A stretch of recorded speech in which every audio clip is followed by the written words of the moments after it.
Hello, everybody. Welcome into our Kroger Kickoff. My name is Brandon Adams. Big thanks to our friends at the UGA bookstore as well for giving me a little home away from home tonight. Of course, we're always here for our Dog Nation postgame show presented by the UGA bookstore after the game. But given the lack of daylight here before kickoff, it's nice to be able to be indoors, have plenty of light with a nice mural. Of course, we're always behind me here, kind of inside the secret quarters of the UGA bookstore, if you will. Makes for a nice location for the postgame show and for our Kroger Kickoff here as well. By the way, I'm decked out today in finery. They came exclusively from the UGA bookstore. So they've got me decked out, ready to go, and they've given us a home to do the show. We're going to have a really good time. We're going to talk about everything that's about to unfold on Saturday, tonight, in Sanford Stadium. JT Daniels, sounds like we will see him as the starter. How is he expected to play? Black jerseys, will we see them? We'll talk about that on our program here this evening, and all the rest of what to expect from Mississippi State here tonight. So we'll go through this with you over the course of the next few minutes. Before we get into any of it, let's pause right now for a quick message from our friends at Kroger. It's a football season unlike any ever before, a year in which we find out that home gating can be just as fun as tailgating. And don't forget, Kroger's got your guide to all the home gating essentials you'll need with at-home tailgating ideas to help make game day special for the whole family. Kroger will help you take your home gating to the next level with weekly deals and savings. Plus, you'll find all the fresh foods, drinks, and recipe ideas you'll need to cheer the dogs on to victory. So visit Kroger.com today to start planning your next home gate meal. Kroger, fresh for everyone. And, of course, as I said, a huge thanks to our friends at Kroger for making our Kroger Kickoff tonight before Georgia takes on Mississippi State possible. James Leonard Brown in our Facebook comment section asked a moment ago, is Georgia wearing the black jerseys here tonight? Obviously, we haven't been told that they are, but the fact that we haven't been told that they aren't has led a lot of people to assume that that could indeed be the case. I can tell you, we'll show you some of this on video, that a little earlier I was down the first floor of the UGA bookstore where we'll be again after the game tonight, and the black jerseys were selling like hotcakes. They had them right there, right in the front of the store. So clearly a lot of the fans who are in attendance tonight are expecting black jerseys to show up. They're expecting them to be on display here this evening.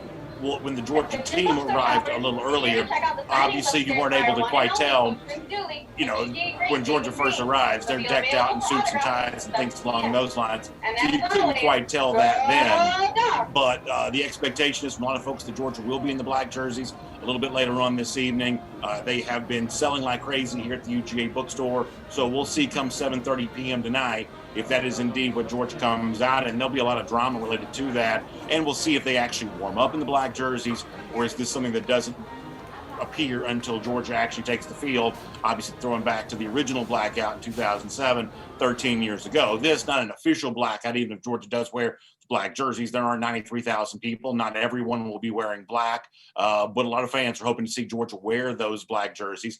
I did think it was interesting. I'll get way deeper into this than probably I should, maybe even than some of you probably want me to. But Georgia sent out a fleet. You know what a fleet is? It's those, it's like an Instagram story that Twitter just basically ripped off. The fleet that Georgia sent out about the game did include a picture of players wearing red jerseys. So maybe that's something they didn't spend all that much time thinking about. Maybe that's an intentional swerve to get people thinking they're not wearing the black jerseys, or maybe that's an indication that they're going to dress in red like they always do. It's probably one of those three options, but that did occur to me when I saw the fleet from Georgia a little bit earlier. Curtis Adams is open for black jerseys and red pants. Obviously, people would like a lot of different combinations. I'm kind of, that gif of Clint Eastwood that everybody always uses of him being kind of a disgusted old man. I kind of turn into like the Clint Eastwood gif when people start talking about making too many different combinations of Georgia uniforms. I like the silver breeches, unless, special occasions wear the red on the road. I don't quite mind that. But there are a lot of people, unlike me, that would like to see a nice collection of combinations, including the red pants to go along with the black jerseys. And who knows what we may see a little bit later on, 7:30 p.m. tonight.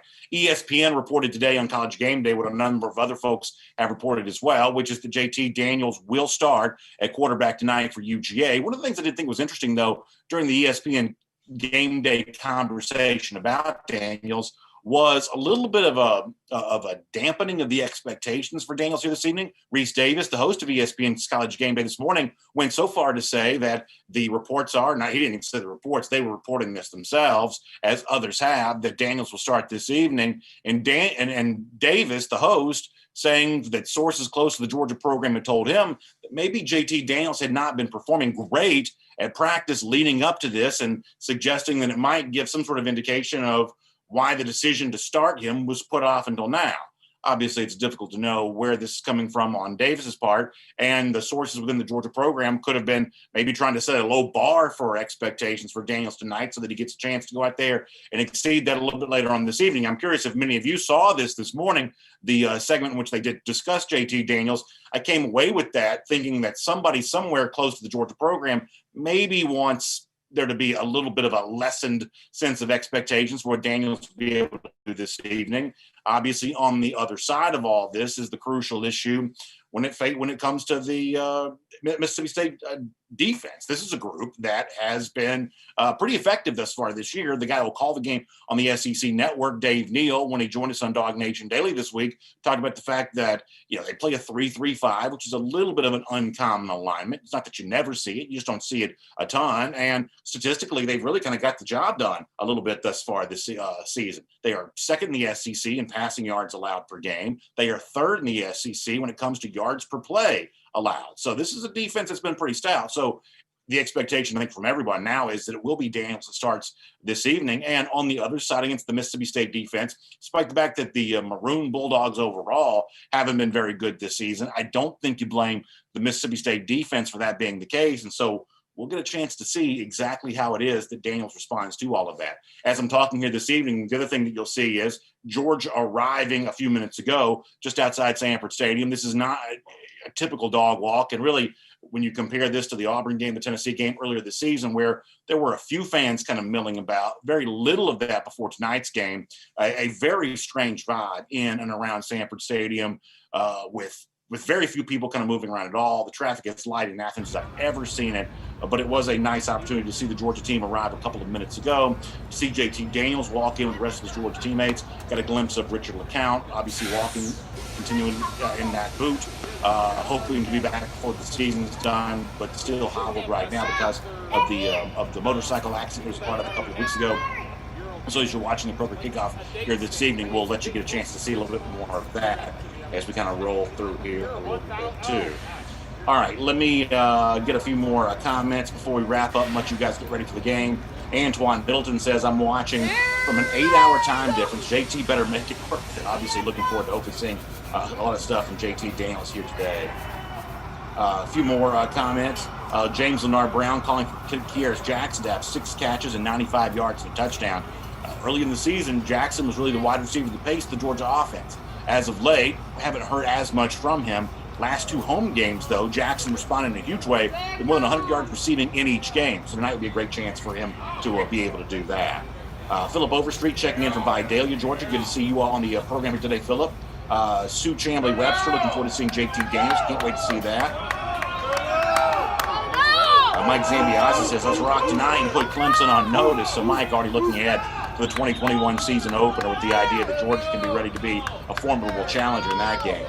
That's fun to see and think about. George Morris says that JT Daniels looks like a quarterback, so George excited about the chance to be a part of what's going to go on here later on this evening, just to see what JT Daniels brings to the table. Got a couple more minutes here on our Kroger Kickoff. Take a few more of your comments. We'll give you a chance to weigh in on how it's going to unfold with Georgia and with Mississippi State, 7:30 p.m. here this evening. Of course, after the game, we'll have Kroger Kickoff once again right back here from the UK Bookstore once again. Myself, I'll be here through the magic of video. We'll connect with the great former Georgia wide receiver Terrence Edwards, and he'll give his thoughts on the game this evening. Of course, as I'm speaking right now, speaking of former Georgia greats, the legendary former coach and athletic director Vince Dooley is just over here to my left in the main part of the store in the second floor signing copies of his books or whatever else anybody has for him to sign.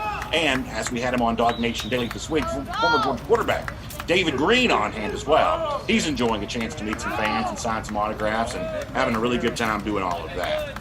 Let's get some YouTube comments. We kind of roll through here, and y'all can continue to kind of watch the Georgia team arrive a little earlier. Not an official dog walk, but the team showing up ready to play some football nonetheless. Masks on, suits on, everybody kind of ready there. Green Soldier says, let's just hopefully Georgia meets the low bar of expectations for JT Daniels. I think it's important not to ask too much of a guy like this in his first game out, whether it's injury or coach's decision or whatever else. There is at least some reason that Daniels hasn't played until now, and I think that Kirby Smart has earned the trust from Georgia fans to assume that he's making decisions in the best interest of the program for the right reasons, and so therefore the evaluation that Daniels has been going through since he came here has kept him from playing up to this point in time. Now it seems like that's likely to change, and Georgia fans would certainly love to see a better answer at the quarterback position, given the fact that quarterback has factored in pretty significantly with 2 losses that UGA suffered early this season. Benjamin says, what color are most people wearing? So I can tell you that I've got, my pullover here from the UGA bookstore's got a little bit of red that you can only see above the screen, but I'm totally black other than that. The fans that I've seen have been a little bit of a mix. To be honest with you, there were not a lot of fans milling around before the game here, at least a couple minutes ago when I was outside. There really weren't much at all. And the ones that I saw were not decked out totally in black. So this is not like 2007 or maybe, other games in which Georgia fans really showed up in big numbers in black. That's not quite what the vibe is here this evening. Maybe the stadium's experience will be a little bit different, but that's not quite what the experience has been before the game here thus far, just to be completely candid. Foster Moss says, yeah, this is a nice pullover. It's actually getting a little cooler now. This is from my friends at the UGA bookstore. This is the kind of apparel they have available, so we certainly appreciate that. And a big thanks to our friends at Kroger for making the Kroger Kickoff here possible as well. A lot of you getting ready for Thanksgiving. I've got a big Thanksgiving day tomorrow. I'm going to visit with my grandmother. I'm really excited about that. And of course, Kroger last-minute shopping needs, everything else. They've got you covered on that. They're even open on Thanksgiving Day until 4 p.m., so keep that in mind with our friends at Kroger. Savage says the 74 people in attendance are supposed to be wearing black. There's going to be more than 74 people here. But how many of them are fully decked out in black? I guess we'll find that out here in just a bit. Georgia Pyro Dog says, let's keep these remaining games, get the quarterback situation under control. This can't keep being an issue. And I think that's a very good way to look at it. I think next season, one way or another, Brock Vandegrift, the incoming freshman, is a part of the competition. I'm not going to make any kind of prediction about whether he would win or whether he wouldn't win a quarterback job under those circumstances, but I do expect him to be part of the competition. I think what the remainder of this season is, who else is a part of that competition and who has a leg up going into the work to get ready for 2021, which is not to say that the players currently on this team are giving up the remainder of these games. There's a lot of legacy on the line for a very good senior class at Georgia that wants to add more wins to their total on the way out the door. But there is some discussion here about 2021. There is some thought about, what this might be for next season. And the presence of a veteran quarterback, if JT Daniels could earn some faith and trust with the way that he plays tonight, I think would go a long way towards securing that in people's mind, that Georgia can look to the rest of the season and into next season thinking that maybe it is more solid at the quarterback position than it's been thus far this season. And given the struggles this position had for Georgia a year ago, Daniels could kind of give a vibe at the quarterback position that probably hasn't existed for this program going on 2 years. That's certainly no small feat, but that is what Daniels has in front of him potentially as you head towards this evening. A few more comments here.